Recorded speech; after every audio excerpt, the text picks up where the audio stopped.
Kota Malang penuh dengan sejuta pesona. Dengan beribu lampu yang menyala di tengah lembah ini, lalu lalang mobil dan sepeda motor seolah menjadi hal yang normal di tengah kota ini. Gedung-gedung banyak berdiri gagah di atas bumi yang menghiasi genangan udara di kota ini. Rumah-rumah mewah banyak tumbuh di kota ini. Seolah semuanya ikut berganti dengan cepat. Sama dengan cepatnya perkembangan kota Malang. Kota yang 10 tahun lalu hanya petak-petak sawah yang terlihat oleh kasat mata, namun kini semua telah berubah. Kota ini telah berubah menjadi kota metropolitan dengan sejuta keindahannya. Berjuta-juta orang yang menikmati kota ini, merekalah yang beruntung. Karena kota ini diberikan banyak rezeki dari Yang Maha Kuasa. Ini adalah sebuah kisah tentang mereka yang tak beruntung untuk hidup bermandikan kemilau rezeki duniawi. Ini kisah tentang Bapak Kutuk Suparman dan istrinya Ibu Mutiamah. Mereka hidup di tengah himpitan gedung-gedung di Jalan Borobudur. Bapak Suparman yang bekerja sebagai seorang penjaga ruko pada malam hari dan juga bekerja sebagai seorang pemulung botol-botol bekas. Ibu Mutiamah adalah seorang perempuan yang bekerja sebagai penjaga warung nasi yang terletak di sebelah tempat tinggalnya itu, dan Ibu Mutiamah juga bekerja sebagai pemulung.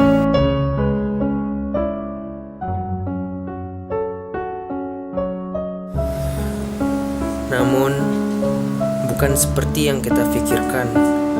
Mereka tak tinggal di sebuah rumah. Mereka hanya tinggal di tempat pemberian di mana Bapak bekerja sebagai penjaga malam, yaitu oleh pemilik suatu ruko yang menjual peralatan tidur. Tak pantas dianggap sebagai rumah tempat itu, karena begitu memilukan ketika kita melihatnya. Hanya pos sapam yang disulap menjadi tempat tinggal oleh sepasang merpati tua ini. Tak cukup sejujurnya untuk menampung kelelahan dua tubuh renta ini, yang akhirnya memaksa mereka untuk berganti-gantian untuk menikmati istana kecil itu. Terasa begitu pilu hati ini melihat mereka yang seharusnya sudah menikmati masa tuanya, namun tetap harus bertarung dengan kerasnya jalan yang dituliskan oleh Tuhan untuk mereka.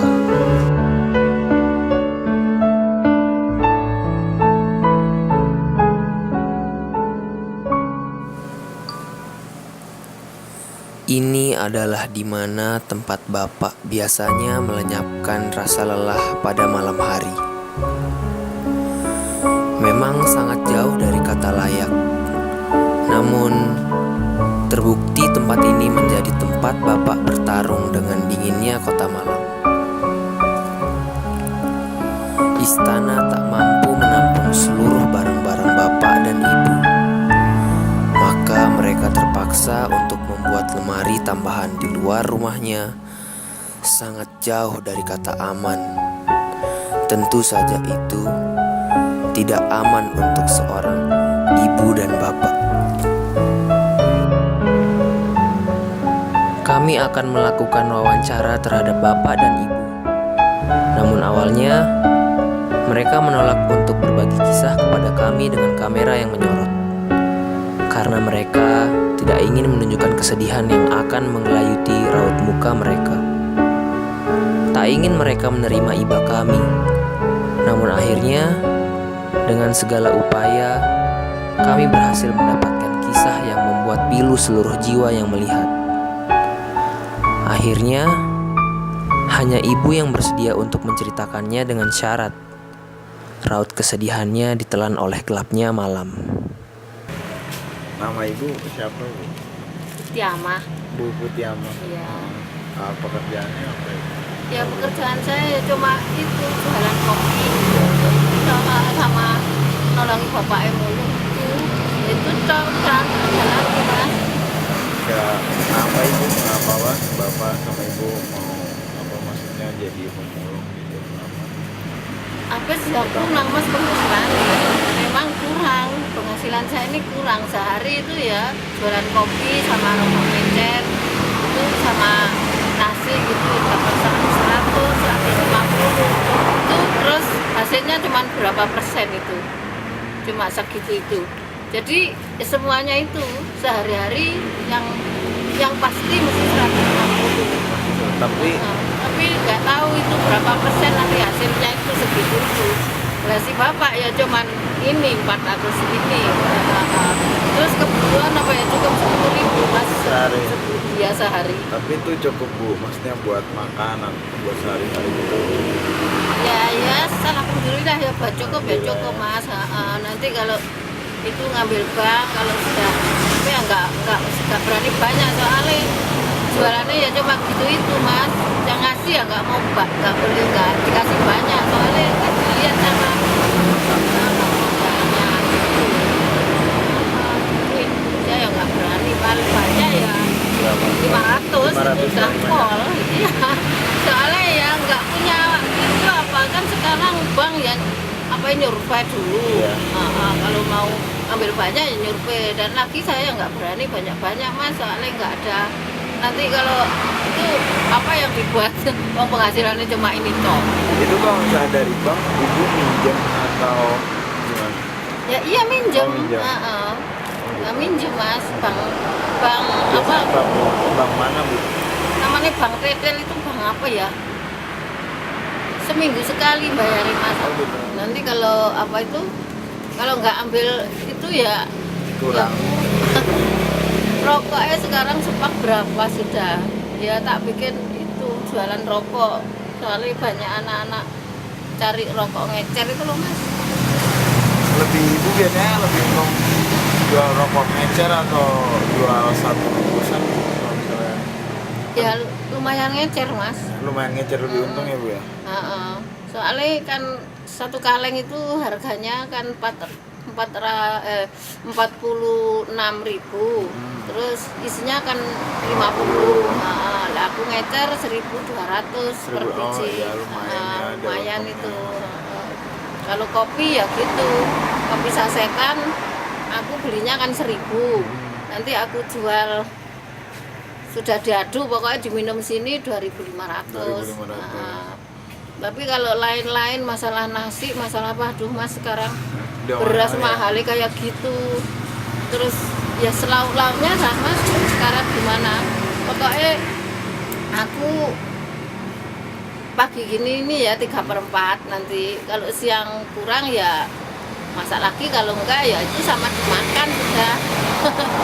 Dimakan berdua itu. Jadi kalau makanan matang itu nggak bisa diandalkan. bisa lama ya? Nggak bisa diandalkan hasilnya itu loh mas. Terus suka dukanya Ibu sama Bapak nih selama ini, Ibu jadi penjual kopi sama makanan, Bapak menjadi pemulung, suka dukanya apa sih Bu selama ini? Suka dukanya ya gimana ya mas maksudnya? Ya saya kalau kekurangan, andai kata saya sudah waktunya apa itu pok-pokan bank gitu, uang ya kurang. Jadi ya mikir makan nih. Saya ini kan punya darah tinggi. Iya. Udah lama Bu? Sudah dari pasien puskesmas itu sudah apa itu? Sudah paseh lah. Iya. Dokternya sudah paseh sama saya ini. Turun naik. Soalnya Oh, gitu. nggak boleh mikir katanya itu, pokoknya ya nggak boleh mikir lah.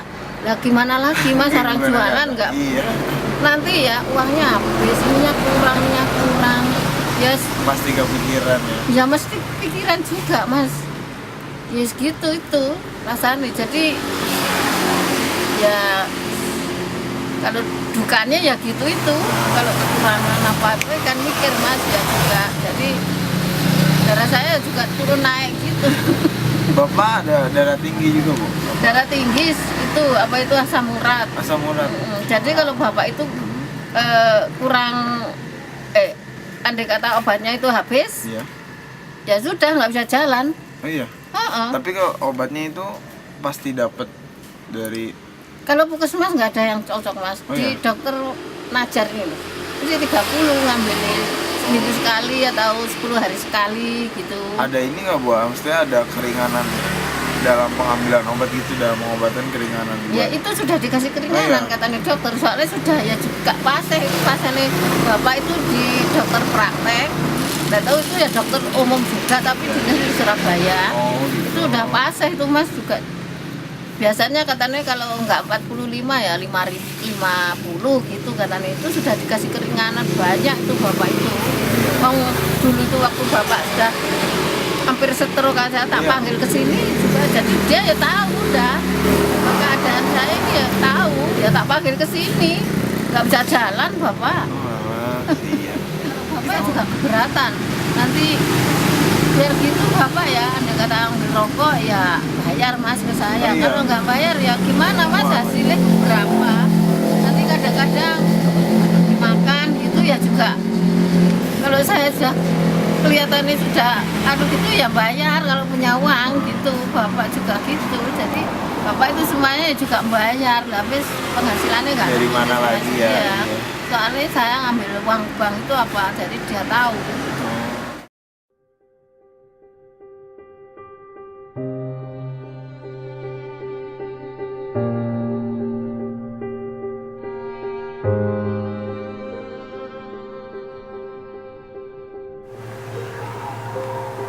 Inilah tempat di mana Bapak harus bangun jam 3 pagi untuk bertarung dengan pemulung lain, untuk berebut sisa-sisa botol dari tempat karaoke itu.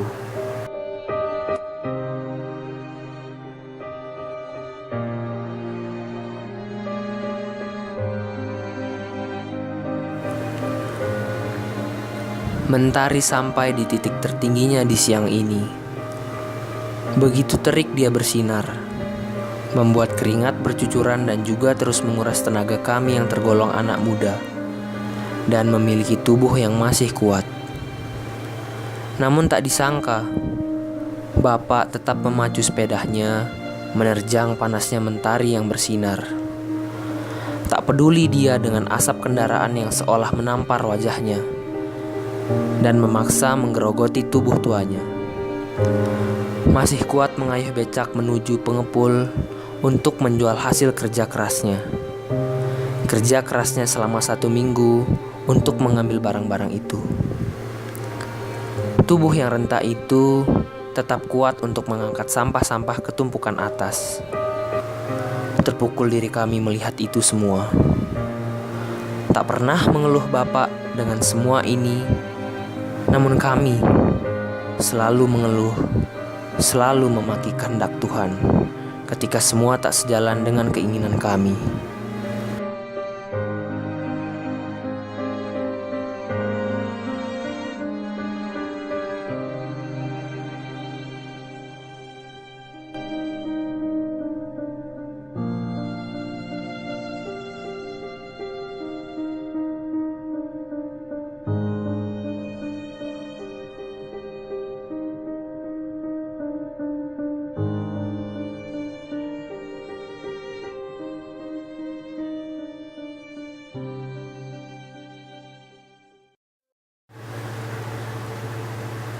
Lelah terasa di sekujur badan kami setelah mengikuti kegiatan ibu dan bapak sejak jam 3 pagi sampai jarum jam telah mengarah ke angka 6. Rasa haus dan kantuk yang menyerang tiba-tiba hilang ketika ibu menawarkan kami untuk menenggak segelas kopi untuk membuat diri kami kembali segar.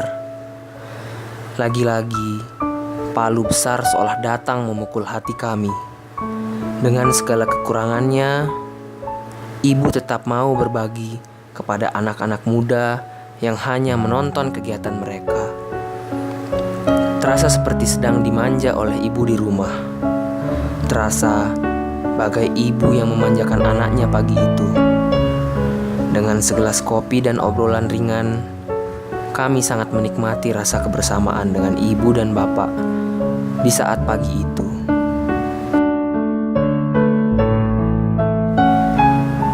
Sebelum kami pergi meninggalkan mereka, kami ingin memberikan rasa terima kasih kepada mereka atas waktu dan ilmu yang telah diberikan kepada kami.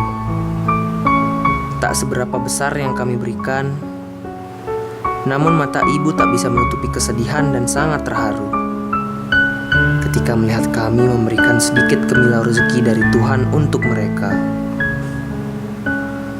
Terpukul kami semua melihatnya. Tak terfikirkan hal yang menurut kami tak seberapa.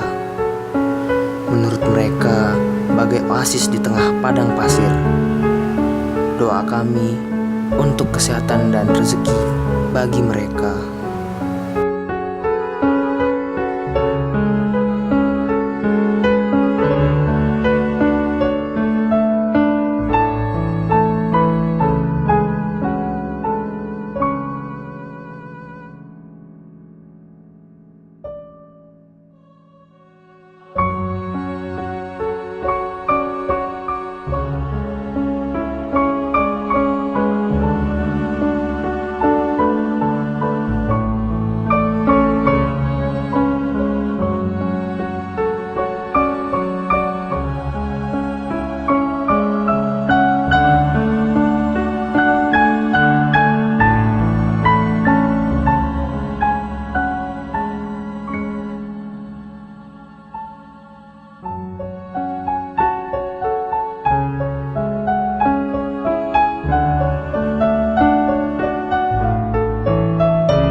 Ngepak paling Apa aja? profil.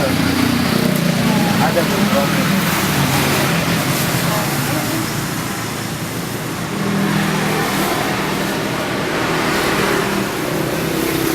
Ini kalau ambil banyak ya tahun baru ya bisa. Tapi sebenarnya pekerjaan utamanya warung itu. Iya,